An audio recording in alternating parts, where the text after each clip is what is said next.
तो दोस्तों आप सभी का स्वागत है आपके अपने YouTube चैनल मोबाइल वाला सीएससी पर। जैसा कि आप देख पा रहे हो यहाँ पर हरियाणा विद्यालय शिक्षा बोर्ड की हम यहाँ पर ऑफिशियल वेबसाइट पर हैं और हरियाणा विद्यालय शिक्षा बोर्ड की तरफ से एक स्कीम है जो कि स्कॉलरशिप के रूप में आपकी रहने वाली हो, जिसका लिंक आपको यहाँ पर प्रोवाइड हो जाएगा। और इसका ऑनलाइन एप्लीकेशन फॉर्म आपने किस प्रकार से अप्लाई करना है पूरा प्रोसेस इस वीडियो के माध्यम से आपको आज करके दिखाने वाले हैं। यहाँ पर हम क्लिक करेंगे तो आप हैं जो इस प्रकार का इंटरफेस आपके सामने खुलकर आ जाएगा, जो कि आपका राष्ट्रीय साधन व योग्यता छात्रवृत्ति योजना यानी कि NMMSS परीक्षा 2024 का यह एक ऑनलाइन एप्लीकेशन फॉर्म आपका रहने वाला होगा।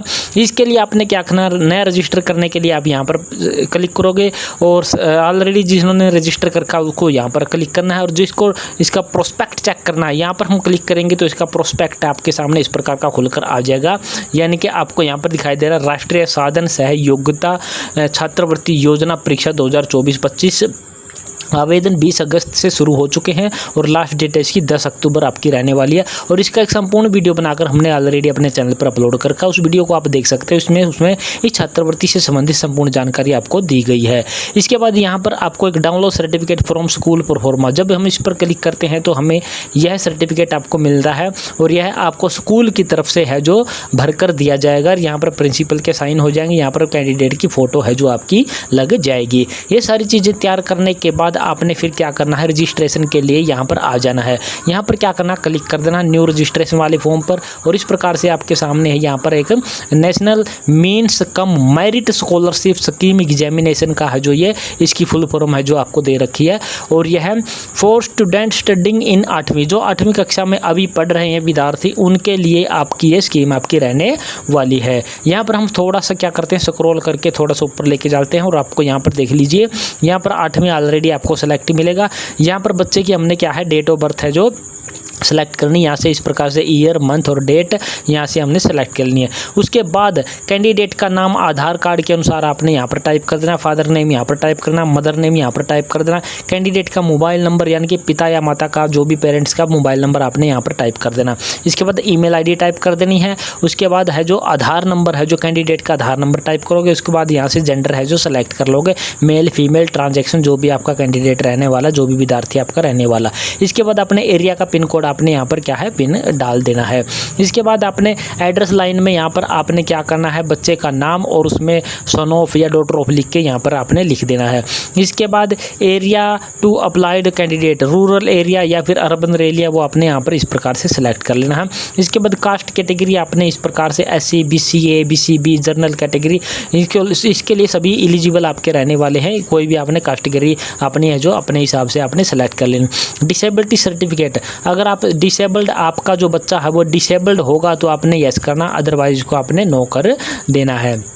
इसके बाद district of school in which studying in class, यानी कि क्लास 8वीं में है जो बच्चा कौन सी डिस्ट्रिक्ट में पढ़ रहा है वो डिस्ट्रिक्ट आपने इस प्रकार से यहाँ से कोई भी डिस्ट्रिक्ट अपनी जो भी है वो सिलेक्ट कर लेनी है। इसके बाद name of the school in which studying, यहाँ से अपना नाम है जो ऑटोमेटिकली खुलकर आ जाएगा। जब आप यहाँ पर कोई भी, मान लीजिए एग्जाम्पल के तौर पर यहाँ पर ये जींद हमने क्या कर लिया, सेलेक्ट कर लिया। जींद सेलेक्ट करने के बाद आपका है जो यहाँ पर क्या आएगा, फिर आपके है जो स्कूल आ जाएंगे, यानी कि उस डिस्ट्रिक्ट में कौन कौन से स्कूल है वो आपने इस प्रकार से यहाँ से अपना है जो भी आपका स्कूल लगता है, एग्जाम्पल के तौर पर हमने ये सिलेक्ट कर लिया है। इसके बाद है एरिया स्कूल इन विच स्टडिंग, आपका रूरल एरिया पड़ता है या अर्बन एरिया पड़ता है वो आपने यहाँ से सेलेक्ट कर लेना, जैसे कि हमने मान लीजिए रूरल एरिया ही हमारा पड़ता है। इसके बाद हम बात कर लेते हैं studying for which class 7th class है जो आपने कौन से डिस्ट्रिक्ट से पास की है वो आपने यहाँ से सेलेक्ट कर ली, मान लीजिए यही वाला डिस्ट्रिक्ट हम सेलेक्ट कर लेते हैं। उसके बाद परसेंटेज ऑफ क्लास 7वीं कक्षा में उसकी कितने परसेंटेज थी बच्चे की वो आपने यहाँ पर फिल कर देनी है। और उसके बाद name of school in which passed, जो यानी कि आपने 8वीं यानी कि 7वीं कक्षा कौन से स्कूल से पास की है, कौन से स्कूल से, गवर्नमेंट स्कूल से, एडेड स्कूल से, वो आपने यहाँ से अपने हिसाब से अपने क्या है सेलेक्ट कर लेना है। एरिया ऑफ स्कूल इन विच, यानी कि 7वीं कक्षा में जो पढ़ रहा था बच्चा वो कौन से एरिया में आपका स्कूल पढ़ता था, रूरल रूरल या फिर अर्बन वो अपने यहाँ से सेलेक्ट कर लेना है। इसके बाद पेरेंटल एनुअल इनकम यानी कि पेरेंट्स की इनकम वो कितनी है, लेस देन 3.5 लाख या फिर मोर देन 3.5 लाख। अगर आप मोर देन कर दोगे तो ये आपके लिए बच्चा है जो एलिजिबल आपका नहीं माना जाएगा, तो आपने लेस देन 3.5 लाख ही अपने यहाँ पर क्या है सेलेक्ट करके रखना है। इसके बाद विलेज सिटी ऑफ स्कूल यानी कि जो स्कूल है आपका, कौन सी स्कूल की बात हो रही है यहाँ पर है जो अभी आपके 8वीं कक्षा की बात हो रही है, यानी कि बच्चा पढ़ रहा है जहाँ पर भी उसका आपने विलेज का नाम लिखना है जहाँ पर भी बच्चा भी पढ़ रहा है। इसके बाद ब्लॉक ऑफ स्कूल यानी कि ब्लॉक आपने यहाँ से सेलेक्ट कर लेना जो भी आपका ब्लॉक आपका लगता है, जैसे कि हमने मान लीजिए यहाँ पर ये सेलेक्ट कर लिया है। इसके बाद प्रिंसिपल्स मोबाइल नंबर, आपके जो प्रिंसिपल है जो जिस भी स्कूल में बच्चा अभी पढ़ रहा है सरकारी में, उसका मोबाइल नंबर आपने प्रिंसिपल का आपने यहाँ पर क्या कर देना होगा, टाइप कर देना होगा। यह सारी प्रक्रिया आपने फिल करने के बाद फिर यहाँ पर क्या करना, सेव पर क्लिक कर देना है। ये सारे के सारे डॉक्यूमेंट, ये सारे के सारे कॉलम हम यहाँ पर क्या कर देते हैं, फिल करने हैं। फिल करने के बाद हम यहाँ पर क्या करेंगे, सेव पर क्लिक करते हैं। उसके बाद नेक्स्ट ऑप्शन, नेक्स्ट पेज पर आपके क्या खुल कर आता है वो आपको दिखा देते हैं। इसके बाद आप हैं जो नेक्स्ट पेज पर पहुँच जाएंगे और नेक्स्ट पेज पर आपको अपलोड फोटो एंड सिग्नेचर का आपको एक ऑप्शन मिल जाएगा और यहाँ पर आपको एक फ़ोटो अपलोड करनी होगी। स्टूडेंट की फ़ोटोज़ होगी और स्टूडेंट के ही आपके यहाँ पर सिग्नेचर होंगे और यह जो फ़ोटो आपकी कलर्ड पासपोर्ट साइज़ फ़ोटो होनी चाहिए और इसका है जो इसकी प्रेफरेंस है जो लाइट कलर्ड में होनी चाहिए। इसका साइज़ की बात कर लेते हैं। साइज़ है जो आपका 200 से 50 KB के बीच में आपने रखना होगा। सबसे पहले आपने यहाँ पर क्या करना होगा, चूज फाइल पर क्या करना, क्लिक करना है। चूज फाइल पर आपने जो भी जहाँ भी आपके डॉक्यूमेंट है, जैसे यहाँ पर कोई भी डॉक्यूमेंट जहाँ पर भी है वहाँ से आपने उठा कर लेके आना। उसके बाद आपने इस अपलोड वाले ऑप्शन पर क्या है, क्लिक कर देना। अपलोड वाले ऑप्शन पर जब क्लिक करोगे तो आपको फ़ोटो यहाँ पर आपकी दिखाई देने लग जाएगी। इसी प्रकार से यहाँ भी आपने कंडीशन है जो अप्लाई करनी है। वाइट पेपर पर आपने है जो ब्लैक बॉल पेन से ही केवल यहाँ पर सिग्नेचर करने हैं, यानी कि सिग्नेचर आपने करने हैं जो वाइट पेपर पर करने हैं और उसकी स्याही जो यूज करनी है पेन की वो आपने ब्लैक पेन ही आपने यूज करना है। और फोटो सिग्नेचर का फ़ोटो साइज़ की बात कर ले 10 से 30 KB के बीच में आपने रखना है और यहाँ पर पहले चूज फाइल पर क्लिक करना। चूज फाइल पर क्लिक करने के बाद जहाँ भी आपने सेव किया है JPG फॉर्मेट में आपके ये सारे के कागज़ आपके होने चाहिए। यहाँ पर आप चूज करने के बाद फिर यहाँ पर अपलोड सिग्नेचर वाले ऑप्शन पर क्लिक करोगे। अपलोड वाले पर क्लिक करोगे तो आपको यहाँ पर इसका है जो सिग्नेचर आपको दिखाई देने लग जाएगा। ये आपके फ़ोटो और सिग्नेचर अपलोड होने के बाद आपने क्या करना, फिर स्क्रॉल करके आपने क्या है नीचे आ जाना है। यहाँ पर आपको स्टूडेंट डॉक्यूमेंट होगा, यानी कि जो डॉक्यूमेंट मैंने शुरू में आपको दिखाया था जो कि आपका ये वाला रहने वाला है, ये अपने स्कूल से क्या है फिल करवा कर आपने भर के लाना है और फिर यहाँ से आपने यहाँ पर अपलोड कर देना। यहाँ पर दिखाई दे रहा होगा प्रत्येक परीक्षार्थी द्वारा certificate from school pro forma download करके मांगी गई सभी डिटेल को अपने मुखिया से भरवा लेना, उसको टेस्टेड करवा देना। टेस्टेड करवाने के बाद आपने इसको JPG फॉर्मेट में, यहाँ पर लिखा हुआ है JPG फॉर्मेट में, और इसका मैक्सिमम साइज आपने है जो 200 KB का ही रखना है। इसके बाद इसको भी यहाँ पर चूज फाइल पर क्लिक करके यहाँ पर लेके आना है। उसके बाद आपने यहाँ पर अपलोड कर देना। अपलोड कर दोगे तो आपको ये सर्टिफिकेट या अपने डॉक्यूमेंट आपको यहाँ पर दिखाई देने लग जाएगा। यहाँ पर भी आपका स्टूडेंट का डॉक्यूमेंट हो चुका है। इसके बाद फिर से आपने क्या स्क्रॉल करके नीचे आ जाना है। नीचे जब आ जाओगे तो आपको यहाँ पर एक दिखाई दे रहा होगा कैटेगरी सर्टिफिकेट ऑफ कैटेगरी, यानी कि जो भी कैटेगरी आपने यहाँ पर सेलेक्ट की है SC BC A BC B, तो आपने अपना है जो कास्ट का सर्टिफिकेट आपने यहाँ पर अपलोड करना होगा। यानी कि SC BC student kindly upload caste certificate issued by the registered JPG format में ही आपने इसको रखना है और इसका साइज भी आपने मैक्सिमम 200 KB का ही रखना होगा। इसको भी अपलोड करने का आपका सेम प्रोसेस रहने वाला है। इसके लिए भी आपने क्या करना है, यहाँ पर चूज फाइल पर क्लिक करना है।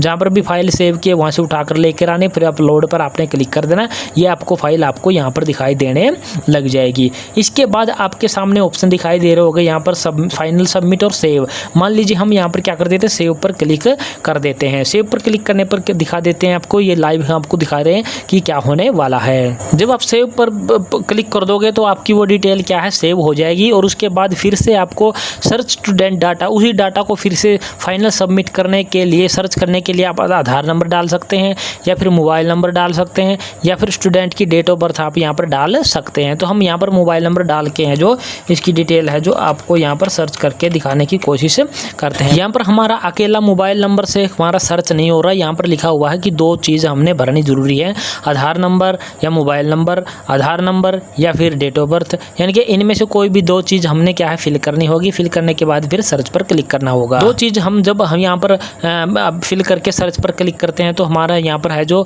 एप्लीकेशन नंबर, कैंडिडेट का नाम, फादर नेम, मदर नेम, उसकी डेट ऑफ बर्थ, उसका मोबाइल नंबर, ये सारी चीज़ हमारे सामने खुलकर आ चुकी है। और उसके बाद यहाँ पर आपको एडिट का ऑप्शन दिखाई दे रहा होगा। एडिट वाले ऑप्शन पर हमने क्या कर देना है, क्लिक कर देना है। और उसके बाद थोड़ी सी प्रोसेसिंग हमारे सामने होती हुई दिखाई देगी और उसके बाद हमारी डिटेल खुलकर आ जाएगी। यहाँ पर जो पहले स्टेप में हमने जितनी भी डिटेल फिल की थी वो सारी की सारी डिटेल हमारे को यहाँ पर दिखाई देने वाली होगी।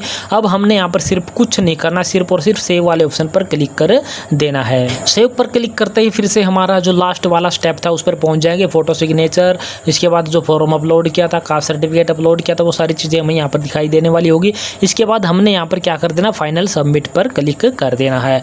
अगर हम इस स्टेप पर जब पहली बार में पहुँच गए थे तब भी अगर हम यहाँ पर फाइनल पर सबमिट कर देते तो भी हमारा यहाँ काम बन जाता। लेकिन हमने आपको दिखाने की कोशिश की, कई कैंडिडेट सेव पर क्लिक करेंगे, सेव पर क्लिक करेंगे तो उनके सामने किस प्रकार के हैं जो ऑप्शन खुलकर आने होंगे। तो इसलिए हमने यहाँ पर सेव पर क्लिक किया। उसके बाद अब सारा चीज़ें हम यहाँ पर फाइनल सबमिट आपको करके दिखाने वाले हैं। अब हमने यहाँ पर क्या कर देना, फाइनल सबमिट पर सिंपली क्लिक कर देना है। यहाँ पर आ जाएगा फॉर्म सबमिटेड सक्सेसफुली, इस प्रकार का है जो पॉपअप विंडो आपके सामने खुलकर आ जाएगा। अब आपने यहाँ पर क्या कर देना, ओके पर क्लिक कर देना है। तो इस प्रकार से आपका है जो इस स्कीम के लिए जो भी आपको स्कीम थी, ये राष्ट्रीय साधन सहयोगिता छात्रवृत्ति योजना NMMS परीक्षा 2024 का जो ऑनलाइन एप्लीकेशन फॉर्म आपने है जो हरियाणा बोर्ड की, जो हरियाणा विद्यालय की जो ऑफिशियल वेबसाइट पर है आकर के आपने यहाँ पर इस लिंक पर क्लिक करके ये पूरा प्रोसेस आपने किस प्रकार से करना है, यह पूरा प्रोसेस हमने आपको करके दिखाने की कोशिश की है। और आशा करते हैं हमारे द्वारा सिखाई गई प्रक्रिया आपको पसंद आई होगी। पसंद आई है तो हमारे चैनल को आपने क्या कर देना है, सब्सक्राइब कर देना है। सब्सक्राइब करने के साथ साथ इस वीडियो को अपने दोस्तों मित्रों के साथ आपने क्या है, साझा ज़रूर कर देना है। तो जय हिंद, जय भारत दोस्तों।